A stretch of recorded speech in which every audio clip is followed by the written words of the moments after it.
હવે પાસ થવાય, guaranteed pass થવાય. મન હોય તો માળવે જવાય, આવી કહેવત છે.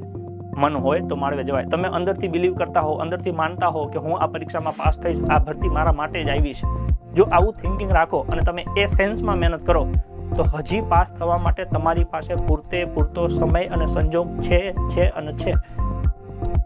અંદરથી તમને અંદર ટ્રસ્ટ હોવું જોઈએ કે આ પરીક્ષામાં હું પાસ થઈશ. સાથે સાથે એ કીધું કે જે વિદ્યાર્થી સૌથી વધારે મહેનત કરતો હોય ને એ હંમેશા અંદરથી ગભરાતો હોય.